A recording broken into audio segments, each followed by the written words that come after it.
Сегодня будем устранять скрип двери с помощью гибридного силиконового средства UniS от компании Филе. Вот у нас такой вот звук замечательный. Сейчас мы его устраним. Для этого все нужно смазать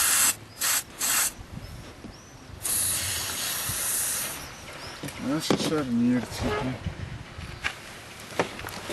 и разработать. Вот уже совсем другое дело. Пользуйтесь гибридной силиконовой смазкой UniS.